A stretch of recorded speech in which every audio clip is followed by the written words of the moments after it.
Sir నమస్కారం sir. Sir తాజాగా ఈ కాగ్ నివేదికలో చాలా విషయాలు వెలుగులోకి వచ్చాయి సార్.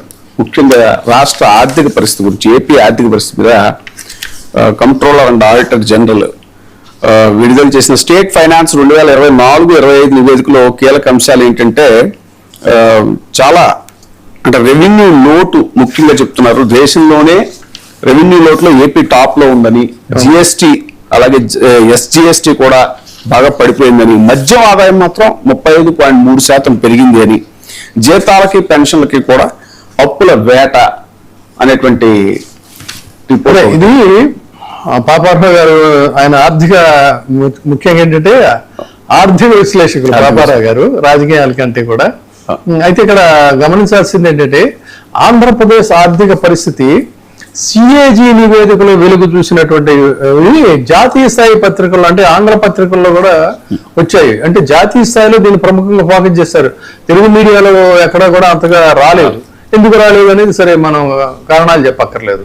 సో ఇలాంటి పరిస్థితుల్లో ఇదేంటంటే ఇక్కడేమో డబుల్ ఇంజిన్ సర్కారు, ఆర్థికంగా దూసుకెళ్ళిపోతున్నాం ఊహో అని చెప్తున్నారు. కానీ ఆంధ్రప్రదేశ్ ఆర్థిక పరిస్థితి ఎలా ఉందంటే దేశ అత్యున్నత ఆడిట్ సంస్థ అయినటువంటి controller and auditor general of India అంటే కాగ్, ఈ కాగ్ చెప్పింది ఏంటి అన్నట్లయితే సిఏజీ విడుదల చేసినటువంటి స్టేట్ ఫినాన్స్ 2024-25 నివేదికలో ఉన్నటువంటి కీలకమైనటువంటి అంశాలు ఒక్కసారి చూసినట్లయితే ఒక రాష్ట్రం అభివృద్ధి చెందాలంటే దానికి బలమైనటువంటిది ఏంటి? ఆర్థిక వ్యవస్థ అవసరం. కానీ తాజా నివేదిక ప్రకారం ఆంధ్రప్రదేశ్ ఆర్థిక పరిస్థితి చూసినట్టయితే ఎన్నో సవాళ్లు ఎదుర్కొంటున్నట్టుగా ఇక్కడ చాలా స్పష్టంగా చెప్పింది.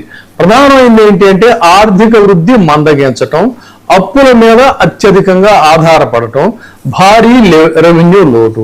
ఈ మూడు అంశాలు కూడా తీవ్రమైనటువంటి ఆందోళన కలిగించేటువంటి అంశాలు. అంటే భవిష్యత్తులో వీటి ఇంపాక్ట్ ఏ విధంగా ఉంటుంది ఇప్పుడు అనేది చాలా కీలకమైనటువంటి అంశం.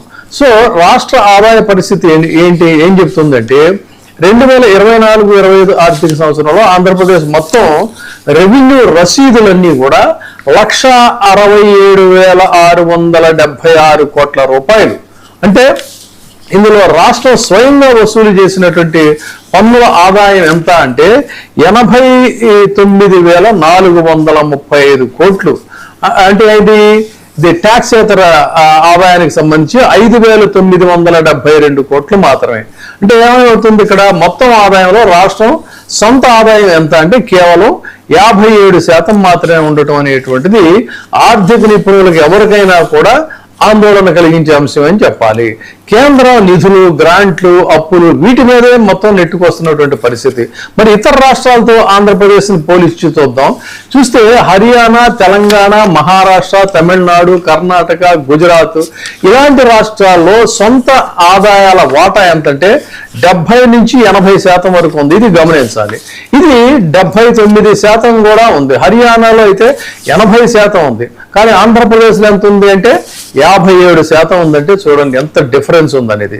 అంటే ఆర్థిక వ్యవస్థ స్వయం సమృద్ధి సాధించాల్సినటువంటి పరిస్థితి ఎంత దారుణంగా ఉంది. పరిశ్రమలు, ఐటీ, ఈ సర్వీస్ సెక్టార్స్ ఇవన్నీ చూసుకుంటే ఇవన్నీ కూడా మేము రోజు ఊదరగొడతా ఉంటారు. అసలు ఏ రాష్ట్రంలో కూడా ఇంత మీడియా ఊదరగొట్టడం అనేది ఉండదు. కానీ దేశంలోని అత్యధిక రెవెన్యూ లోటు సిఏజీ నివేదికలో చెప్తుంది ఏంటి అన్నట్లయితే యావత్ భారతదేశంలోనే ఈ రెవెన్యూ లోటు అనేటువంటిది ఆంధ్రప్రదేశ్లో ఇంత దారుణంగా ఉంది. 285 కోట్ల రూపాయలకి ఇది చేరినటువంటి పరిస్థితి. అంటే అన్ని రాష్ట్రాల్లో కూడా ముఖ్యంగా ఉత్తరప్రదేశ్ చూస్తే 59,327 కోట్ల రూపాయల రెవెన్యూ మిగులు అనేటువంటిది ఇక్కడ నమోదైందని చెప్తుంది. అంటే ఒక రాష్ట్రం సంపాదించిన దానికంటే కూడా ఎక్కువ ఖర్చు చేస్తున్నప్పుడు ఏమవుతుంది?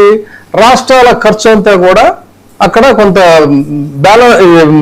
కంఫర్టబుల్ గా ఉండేటువంటి పరిస్థితులు ఉంటాయి. మరి రెవెన్యూ లోటు ఎంత ప్రమాదకరమైంది అని కనుక చూసినట్లయితే దానికి రోజువారీ ఖర్చులు కూడా సరిపోకపోతే అప్పులు తీసుకోవాల్సినటువంటి పరిస్థితి.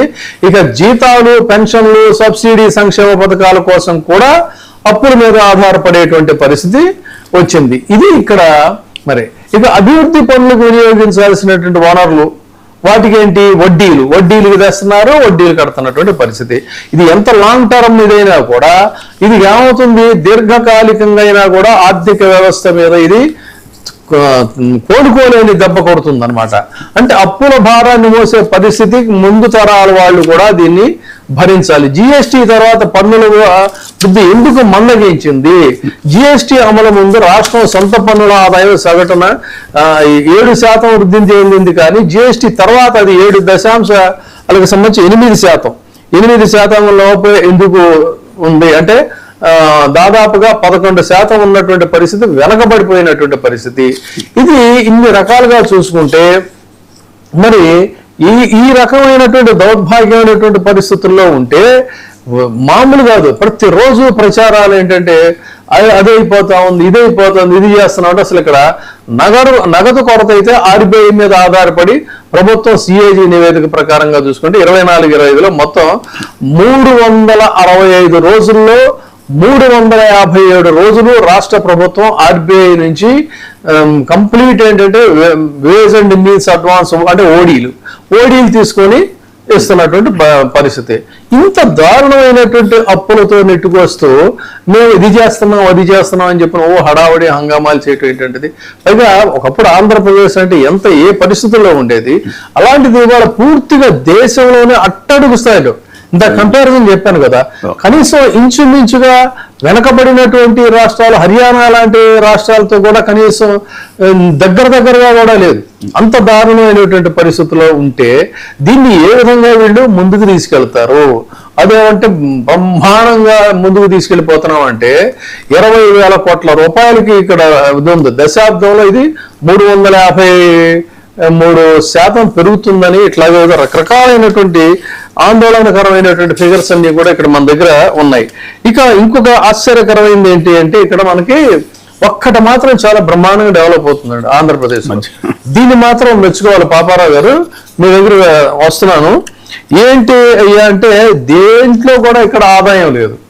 హైదరాబాద్ లాంటి ప్రధాన ఆదాయ కేంద్రాలు కూడా ఒక్క నిమిషం సార్, మీ వాయిస్ మ్యూట్ లో ఉందండి. మీ వాయిస్ మ్యూట్ లో ఉంది, సరి చేసుకోండి.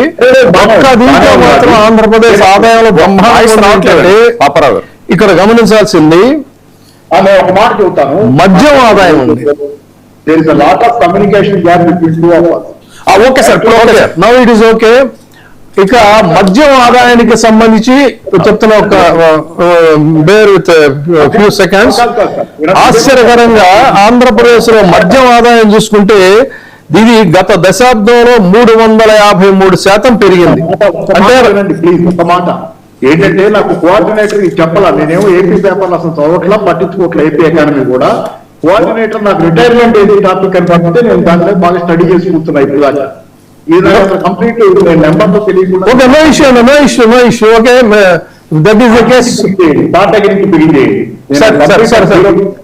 అయితే ఈ రకమైన పరిస్థితుల్లో ఆంధ్రప్రదేశ్ ఆదాయం అనేటువంటిది ఇంత దారుణమైన పరిస్థితిలో ఉంది.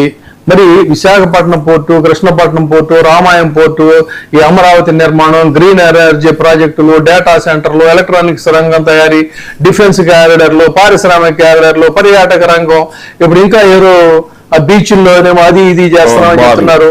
ఇవన్నీ ఒకవేళ వీళ్ళు సక్సెస్ఫుల్ గా అప్పులు తీసుకొచ్చి పూర్తి చేస్తే భవిష్యత్తులో ఏదో 2వ తరం 3వ తరం వాళ్ళే బహుశా ఏమన్నా అనుభవిస్తారేమో. కానీ ఇప్పుడున్నటువంటి పరిస్థితి మాత్రం ఏంటంటే ఇది ఒక ఆర్థిక హెచ్చరిక, ఒక severe warning to Andhra Pradesh existence in a financial aspect అని చెప్పాలి.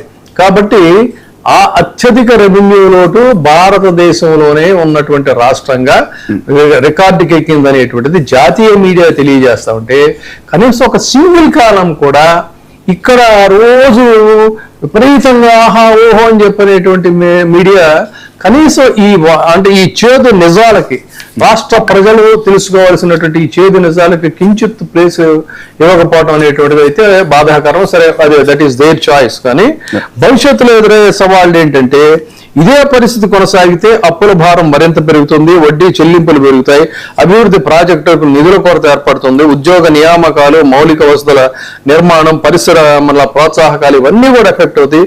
ముఖ్యంగా నిన్నటి వరకు కూడా ఈ ఎంప్లాయీస్ కూడా వాళ్ళు ఎందుకు ఆందోళన చేశారంటే ఇలాంటి పరిస్థితుల్లో మరి వాళ్ళకి ఇచ్చినటువంటి ప్రామిస్ దాన్ని ఫుల్ఫిల్ చేస్తారా లేదని చేశారు. మొత్తంగా చూసుకుంటే ఇవాళ 62 సంవత్సరాలకి అవునండి, 62 సంవత్సరాలకి వాళ్ళ పదవీ కాలం పెంచారు, తర్వాత చేశారు. అయితే ఇక్కడే మనతో పాటు ఉన్నటువంటి యూనియన్ లీడర్ ను కూడా పాపారావు గారిని అడగాల్సింది ఏంటంటే, రిటైర్మెంట్ వయసు అయితే పెంచారండి పాపారావు గారు ఆంధ్రప్రదేశ్ ఎంప్లాయీస్ కి.